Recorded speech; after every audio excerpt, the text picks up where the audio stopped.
guys, good morning. Welcome to our channel and new vlog. তো কালকে রাত্রিবেলা একটা কেস হয়েছে। কালকে রাত্রে মোটামুটি 2:10 নাগাদ একটা অর্ডার আসে ক্রিসপি চিকেনের 6 পিসেস। তো ওটাও ব্যারাকপুর থেকেই আসে। তো আমাদের টাইম ছিল ওই 24-25 মিনিটের মতো। আমরা ওই 17 মিনিটে ডেলিভার করে দিয়েছি। তারপর যে ডেলিভারি বয় ছিল সে 55 মিনিটসও ডেলিভারি দিতে পারেনি, মানে আমাদের এখানে দেখাচ্ছিল যে এখনও টাইম লাগবে। তো যাই হোক, ওখান থেকে কাস্টমার ক্যান্সেল করে দিয়েছে এবং রিজন দিয়েছে সে আর চায় না অর্ডারটা। তো আমাদের জোম্যাটো বয় ফোন করেছে, ফোন করে এসে রাত্রিবেলা খাবারটা রিটার্ন দিয়ে গেছে এবং বলেছে কাস্টমার ওনাকে একদম ঘুরিয়েছে ব্যারাকপুরের অনেক ভেতর দিয়ে। তো দুদিন তারপরে জোম্যাটোর হেল্পলাইনে ফোন করে, তো ওখান থেকে অর্ডারটা ক্যান্সেল হয়েছে, মানে রিজেক্ট হয়েছে। তো উনি রাত্রিবেলা ওই 2:45 নাগাদ এসে ফেরত দিয়ে যায় খাবারটা। আর জোম্যাটো থেকেও আমাদের এখানে বলে যেহেতু আমরা টাইম মতো ডেলিভার করেছি এবং পিক আপও টাইম মতো হয়েছে, তাই জন্য ওখান থেকে কোনো টাকা কাটবে না, যা টাকা আমাদের পাওয়ার সেটাই পাবো। তো মানে এই ক্লাউড কিচেন শুরু করার পর রোজ নতুন এক্সপিরিয়েন্স হচ্ছে। মানে কালকেটা একদমই কোনো আইডিয়াই ছিল না যে এরকম হয়। তো যাই হোক, আজকে দুপুরবেলা খাওয়া দাওয়া ওই বাড়ি, তো সবাই ফ্রেশ হয়ে তারপর বাড়ি যাবো। মানে উনি এটা ক্যাশ অন ডেলিভারিতে করেছিল জোম্যাটো। এবার আমি জানি না ওনাকে কি করবে, ওনার থেকে তো কোনো টাকা পয়সা নেওয়া হয়নি, ওনাকে হয়তো ক্যাশ অন ডেলিভারি দেবে না। কিন্তু জোম্যাটো আমাদের যে কম্পেনসেশনটা দিচ্ছে সেটা জোম্যাটো নিজের পকেট থেকে দিচ্ছে। যে রাইডার ছিল তাকে আপ ডাউনের যে টাকা দেবে সেটা নিজের পকেট থেকে। সৌভিক আমায় বলে যে আমি সুস্থ মতো বসতে পারি না, সুস্থ মতো কিছু করতে পারি না। আমার তো মনে হয় ও সুস্থ মতো বসতে পারে না। এই সবে ঠান করে এলাম ওই বাড়িতে যাওয়ার জন্য। এখন ওর মনে হচ্ছে সোদপুরে যাবে, ওই বেকারি দোকানটায় কিছু একটা নেওয়ার আছে, কি নেওয়ার আছে এটা আমি বলছে না। আমরা অ্যাকচুয়ালি এতে থিকনার হিসাবে কাস্টার্ড পাউডার ইউজ করছিলাম, ঠিক আছে? এটা সিক্রেটটা বলেই দিই। আমরা যেটা করতাম, মিল্কশেক যখনই আসতো 2 চামচ দুধ নিতাম, একটুখানি কাস্টার্ড পাউডার কয়েক চিমটে দিয়ে সেটাকে করতাম, অল্পই হতো। এবার ওই গরমটা মানে ওই গরমে আবার যখন দিয়ে এর সাথে দিয়ে ব্লেন্ড করতাম, ওটা ঠান্ডা হয় তখনই একটু হালকা থিকেনিং এর ব্যাপারটা হচ্ছিল। কিন্তু তাতে দুটো সমস্যা ফেস করছি। এক হচ্ছে যেহেতু গরমটা অ্যাড করছি, যতই আমরা তাতে ঠান্ডা জিনিসপত্র যাক, আইসক্রিম দুধ সব ঠান্ডা হলেও ওই গরমের জন্য টেম্পারেচার একটু হলেও আপ হচ্ছে, যেটা আমার চিল্ড গিয়ে পৌঁছানোর কথা কাস্টমারের কাছে, সেটা পৌঁছাচ্ছে না। বাড়িতে সাথে খেলে ঠিক আছে। কালকে রাতে যে সুইগিতে মিল্কশেকটার অর্ডার এসেছিল সেটা আমাকে লাস্টে, মানে সুইগির তো ডেলিভারি পার্সন খুব তাড়াতাড়ি চলে আসে, মানে আজকে অর্ডার দিলাম কালকের মধ্যে ঢুকে যাবে। তো আমাকে বোতল শুদ্ধ গিয়ে ফ্রিজে ঢুকিয়ে রাখতে হয়েছিল।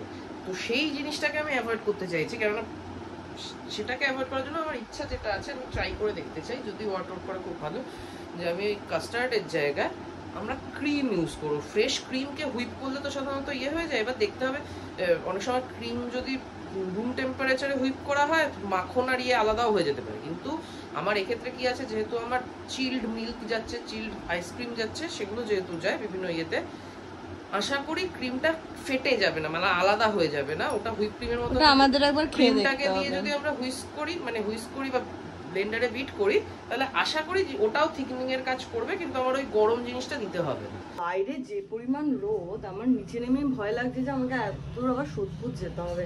মানে যাই হয়ে যাক, যা প্রচন্ড রোদ, মানে 3-4 দিন যে বৃষ্টি হলো কোনো লাভ তো কিচ্ছু হলো না, আরো বেশি গরম বেড়ে গেল। সময় লোকে বাড়িতে বসে ট্যান রিমুভ করে, আমি রোদে বেরোচ্ছি ট্যান আনতে। হ্যাঁ বলেছিলাম সারাদিন খোলা থাকে, বেক উইথ লাভ, এইটা হচ্ছে সৌভিকের নতুন অবসেশন।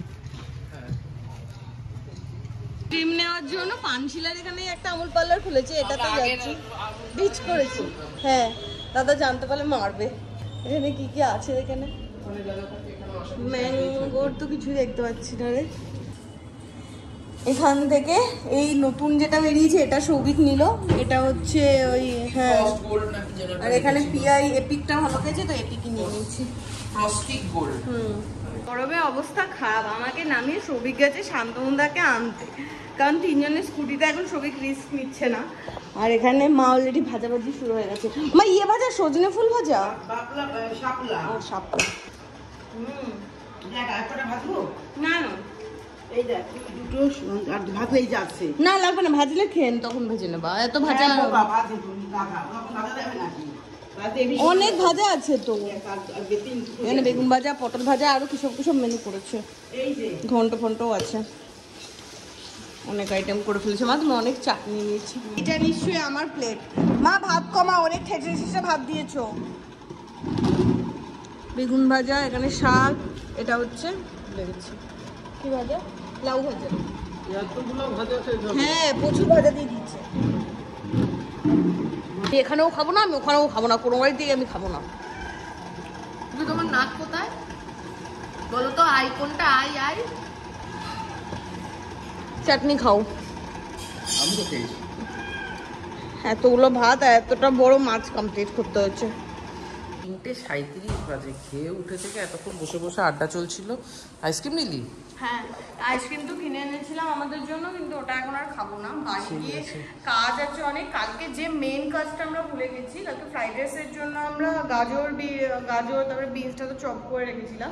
রসুন মেন যেটা ইম্পর্টেন্ট, যেটা চাইনিজ খাবারে সব থেকে ইম্পর্টেন্ট হচ্ছে আদা আর রসুন। ফ্রাইড রাইসে আদা পড়ে না।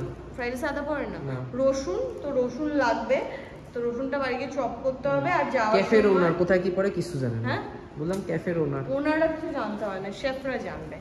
আর যাওয়ার সময় ঘরের ফ্যানটা বন্ধ করবি না? হ্যাঁ যাওয়ার সময় একটু পেঁয়াজ পাতা আর রসুন পাতাটা মনে করে নিতে হবে। এখন আড্ডা দিতে দিতে টুকটুক করে কেটেই গেছে, মানে টেরই পাইনি। খেয়ে উঠেছি মানে বেশ অনেকদিন পরে আবার আমরা অনেক রকমের পদ দেখতে পাবো এই বাড়িতে। আজকে এরকম 5-6 রকমের ভাজা থোড়ি হয় বাড়িতে। আর বাড়িতে বিরক্ত লাগে।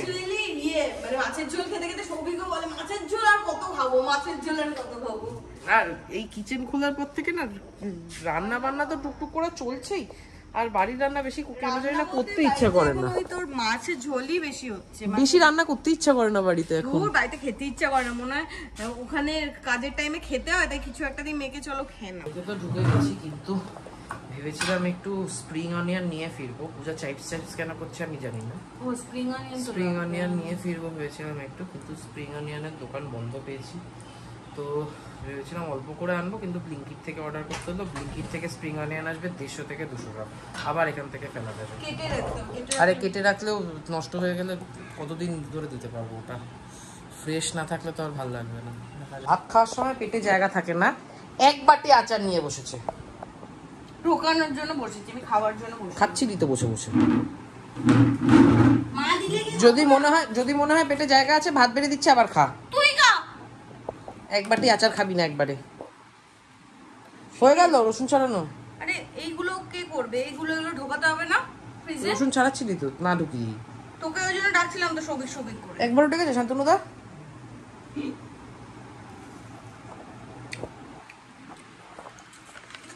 ব্লিঙ্কিট থেকে কেন অর্ডার করেছিস? বেশি পয়সা গেছে আমার। এটা ফ্রি দিয়েছে, আবার লিখেওছে ফ্রি ফ্লায়ার। আশীর্বাদ রেঞ্জের ফ্লায়ার।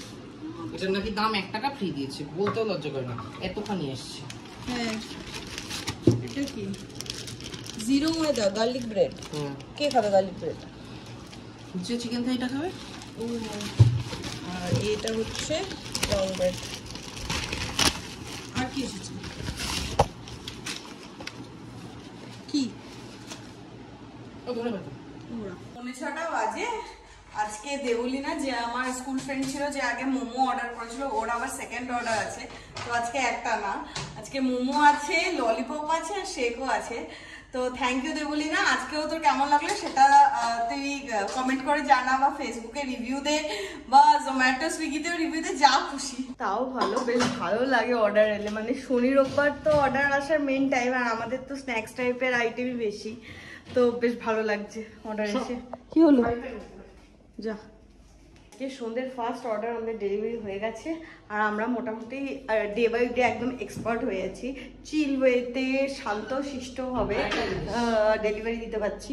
বল ক্রিম দিয়ে কিরকম লাগলো? ভালো ভালো। তো যাই হোক, বেশ স্যাটিসফাইড। যারা বুঝলে না তাদেরকে আরেকটা বলে দিই, আমরা কাস্টার্ড পাউডারের জায়গায় এখন ক্রিম ইউজ করছি ঠিক করার জন্য। আরো না খেয়ে থাক, আরো পেট ব্যথা করবে। আরে খেয়েই পেট ব্যথা করছে দুপুরবেলা অতটা। অর্ডারটা দিয়ে এসে একটু উনো খেলতে বসেছিলাম। পেটে ব্যথা হচ্ছে। এখানে রান্না করতে শুরু করেছে উনোর জায়গায়। পেটে ব্যথা হচ্ছে, সত্যি বলছি। কিছু খাবি? না, আমার খিদেই তো পাচ্ছে না। পেট বদহজম হয়ে গেছে, দাঁড়া তোকে অ্যান্টাসিড দিচ্ছি। অ্যান্টাসিড খেলেও খেতে পাবে না, পেট ভরা। একটাই অর্ডার এলো সারাদিনে? সবে 7টা। হ্যাঁ আজকে তাড়াতাড়ি বন্ধ করে দেবো তো 1:30 2টোর মধ্যে। আর একটা কথা, মানে যারা যারা আমাদের ব্লগ দেখছো, তোমাদের যদি কন্টেন্ট কিছু তোমার মনে হয় যে এখানে একটু কন্টেন্ট চেঞ্জ করা উচিত বা আমাদের আরো অন্যরকম কিছু করা উচিত, সেটা তোমরা বল। অ্যাকচুয়ালি তোমরা যদি কিছু না বলো, মানে আমাদের তো লাইফ এরকমই, মানে সেটা তো চেঞ্জ হবে না, এরকম ভাবেই চলতে থাকবে। বাট তোমাদের ওখান থেকে যদি কোনো রেসপন্স না পাই, অ্যাকচুয়ালি আমরা লাইফস্টাইল ব্লগে তো আমাদের লাইফটাই আমরা দেখাবো। লাইফস্টাইল ব্লগে ও লাইফস্টাইল ব্লগ থরি কেউ এই জন্য করে যে লোকে বলে দেবে লাইফস্টাইলে কি করব। মানুষজন দেখছে কিন্তু তোমরা সাবস্ক্রাইব করছো না, সেটা আলাদা কথা। কিন্তু কেন সাবস্ক্রাইব করছো না সেটাও আমরা বুঝতে পারছি। লেড আমি জানি লেড। তো যারা যারা আমাদের ভিডিও যদি এত দূর দেখে থাকো, আমার এই বক্তৃতাটা শুনে থাকো, তাহলে প্লিজ কি সাবস্ক্রাইবটা করো। এতে বল না সাবস্ক্রাইব বাটি বাটি বাটি সাবস্ক্রাইব করলে বাটি নিয়ে আয়, বাটি দিয়ে না, বাটি নেই, কাপ নিয়ে বলতে পারবো সাবস্ক্রাইব করলে। মাধুরীতে তো বুঝবি। আমরা এই সন্ধ্যাবেলা করে এত চিকেন এটা সেটা করি না, করতে করতে বোর হয়ে গেছি। সো এখন আর আমাদের সন্ধ্যাবেলা করে চিকেন খেতে ইচ্ছা করে না। তাই জন্য আমাদের সন্ধ্যাবেলার খাবার কি, চানাচুর আর চিড়ে ভাজা মাখা। একটু বড় জায়গায় নিতে পারতে তো। হ্যাঁ সেটা তো এখন টের পেলাম। এটা কেমন মাখা? অনলি চিড়ে ভাজা আর চানাচুর, নো মুড়ি। চলে আয়। আমি এটা শুধু আলামুড়ি খাই। হ্যাঁ না চলো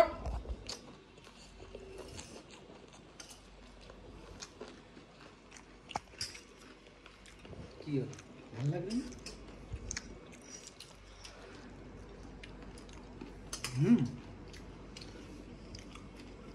কাঁপিয়ে দিচ্ছে। এই মাত্র সেটাই ফার্স্ট ক্লাস হয়ে যাচ্ছে। এটা সিক্রেট ইনগ্রেডিয়েন্ট হচ্ছে আদা কুচি। ভালো লাগছে। লাইট অফ কর। লাইট অফ করে খাবো না প্লিজ, লাইট অফ করে খাবো প্লিজ। এই চিড়ে মুড়ি খেয়ে বসে বসে ওই বিলাপ দেখছিলাম। হ্যাঁ এই যে বিলাপ আমার ভালোই লাগছে, ঠিকই আছে, আমার শান্তনার ভালো। হ্যাঁ যত পোলাপ মার্কা ভালো লাগে। তার মধ্যে বোমা এসে উপস্থিত, আমি বোমাকে দেখে বলছি স্নান করে এসছে, তারপর বুঝলাম ঘামে স্নান করে এসছে। তো যাই হোক, বোমা আসার সাথে সাথে যেটা হলো, একটা কাজের কাজ হচ্ছে, আমরা লুডো খেলতে বসতে পেরেছি আবার বহুদিন পর। খেলা কিছু হচ্ছে, চালো চালো চালো তোমার চাল, আমার হয়ে গেছে। পড়বে না ছক্কা, ভেবে লাভ নেই। তোর ছিল তাহলে এই ছক্কাটা তোর না, তুমি কি আমি চাললাম তো, আমি চেলেছি। তাহলে পূজার চালাবে, এরকম তো ঘুরতে। দেখ এরকম কবে থেকে ঘোরে? তাহলে তোমার পর তো আমারই চাল হবে, আমি চাললাম কোথায়? চার ছক্কা চার। উইকেন্ডে সব থেকে বাজে দিন রোববারই, মানে যেভাবেই হোক ওই পরের দিন সোমবার আসা, তার উপরে কোনো না কোনো কিছু করে আমাদের রোববারগুলো কিরকম নিস্তেজ কাটে অদ্ভুত ভাবে। মানে আজকে একে ওই সারাদিন সন্ধ্যায় ওই একটাই অর্ডার এসেছিল। আগের দিন যে অর্ডার আসার সময় আমি বলেছিলাম না যে একটু শান্তি আছে, ওই চক্করেই ভগবান আমার পুরো শান্তি দিয়ে দিয়েছেন, আর অর্ডার আসছে না। আর ওটা এমনি বলেছিলাম, কথার কথা। আর আমার কি হয়েছে জানি না, ওই তখন লুডো ফুডো খেলাম, তারপর থেকে আমার এত পেটে ব্যথা, আমি জাস্ট ছটফট করেছি, জানি না আমার শুধু খারাপ খারাপ। এই একজন গলা বুক জ্বলছে, না পটি হয়নি, শুধু পটি হচ্ছে না, পটি হচ্ছে না, একটু একটু হচ্ছে, ডালের বড়ির মতো। এই সমস্ত করতে করতে মোটামুটি 10:30 বেজে গেল। বসেই ছিলাম, নো অর্ডার, নো কোনো কিচ্ছু, এরকম দিন কাটছে যাই না। আর রাইসটা অ্যাড করেছি, এখন ব্যাপারটা হলো আমাদের মনে হচ্ছে এই রাইসগুলো দুদিনে আমরাই খেয়ে ফেলবো। হ্যাঁ, কারণ বাসি রাইস তো হবে দেওয়ার কোনো মানে নেই অবভিয়াসলি। কারণ আমরা আজকে রাইস খাওয়া, রাতে রাইস করিনি। হ্যাঁ, কারণ যে ফ্রাইড রাইসের জন্য রাইস করা ছিল, ওই রাইস দিয়ে খেয়ে নিচ্ছি। এলে তো রেগুলার চললে প্রবলেম হয় না, বাট রাইস এমন একটা জিনিস, রাইসটা আমাদের এমন একটা জিনিস হবে যেটা মোটামুটি আমাদের ইনস্টক আউটস্টক অর্ডার না আসলেও হতে থাকবে। হ্যাঁ, কারণ হচ্ছে স্ট্যাক করে ব্যাপারটা খাওয়ালে তাহলে অন্যান্য রেস্টুরেন্টের সাথে আমাদের কোনো ডিফারেন্স থাকবে না। শান্তনুদা আগের দিন আমাদের পোস্ত খাই নিয়েছে, খেয়ে বলো কেমন হচ্ছে। তুই আজকে পোস্তটা খাইয়ে দিবি, আজকে কাকিমাটা খাওয়াতে পারবি। পোস্তটা কেমন হয়েছে খেয়ে দেখো। কাকু আগের দিন বলেছে পোস্তটা আমি সেরা রান্না করেছি। সত্যি সেটাই বলছি। খুব ভালো। তুই খা, ওই তো হাফ রুটি নিয়ে বসে আছে। হ্যাঁ, খাচ্ছি তুই ওটা খা, ফোনটা দে আমাকে। আমি খাচ্ছি। তুই খা। তুই খাও খাও খাও। এই দেখো, এটা আগের দিনের সোয়াবিন। আগের দিনে বলতে পুরি সোয়াবিন। হ্যাঁ, আমি সেদিনকে ছোট সোয়াবিন ভেজালো, আমি এত বড় বড় কি করে ছোট বলবো? আছে, বড়ও আছে। সেদিনকে জিজ্ঞেস করবো, কালকে জিজ্ঞেস করবো। বলো। আমি ফার্স্ট টাইম কষ্ট করেছি। উফ, কত রকমের হয়। পিঠ ব্যথায় নাকি নড়তে পারছে না, হাঁকছে আর এসে এসে চুল আচ্ছাচ্ছে, ক্রিম মাখছে। ঠিক রাতে মুখটা ধুয়ে এলাম। ঠিক আছে, তো যাই হোক, আজকের ব্লগটা বিশেষ কিছু দেখানোর মতো কিছু ছিল না। আজকে আমরা বিশেষ কিছু করিও নি সেরকম ভাবে। মানে আমাদের যে বিকেলের পর থেকে যে অ্যাক্টিভিটির একদম চরম লেভেলে উঠেছে, উইকেন্ড ফুল হচ্ছে বা উঠবে ভাবি আমরা, কোনো না কোনো কারণে সেগুলো ভেস্তেই যায় আলটিমেটলি। আর আজকে এরও শরীরে দেয়নি বলে ভূত হচ্ছে এখন, এরও শরীরে দেয়নি বলে কিছু করিনি। বেসিক্যালি পড়েছিলাম, আর ওই পূজা একটা চালিয়েছিল প্রলাপ বলে একটা সিরিজ, ওই সিরিজটা দেখছিলাম। না, রক্ত বিলাপ। হ্যাঁ, পূজা বিলাপ চালিয়েছিল, বিলাপ দেখছিলাম। তো এখনই হয়তো শুতে যাবো না। শুধু শুয়ে পড়বি? তোর ইচ্ছা হলে শুয়ে পড়, অসুবিধা নেই। রেস্টুরেন্ট খোলা থাকলে, আমি যদি জেগে থাকি ততক্ষণ আমার ঘুম পেলে আমি বন্ধ করে দেবো। তারপরে শুচ্ছি, ভালো লাগছে না খেতে। ঠিক আছে, তো আজকে মোটামুটি এখানেই ইতি টানছি। তো ব্লগটা এখানেই শেষ করছি। প্রচন্ড গরম পড়েছে, মানে ওই গরমের ব্লগ জন্য পেট গরম। বেসিক্যালি আজকে না আমার ব্লগ শেষ করতে গিয়ে আমার নিজেরই মনে হচ্ছে কি হলো, ইনকমপ্লিট লাগছে, তোমাদেরও হয়তো লাগছে, বাট আজকে ইচ্ছা করছে না। তো এখন বসে জাস্ট তিনজনে মিলে ভাট বকবো, বা পূজা একটু করবে, একটু বলবে পাটা টিপে দাও, একটু বলবে মাথাটা টিপে দে, আমাকে আমি মাথা টিপবো, শান্তনুদা পা টিপবে, এইসব চলবে। তো ফ্রেশ হয়ে কালকে সকালে I hope she feels better. তো দেখা হবে তোমাদের সাথে নেক্সট ডে, নেক্সট ব্লগে। Till then tata.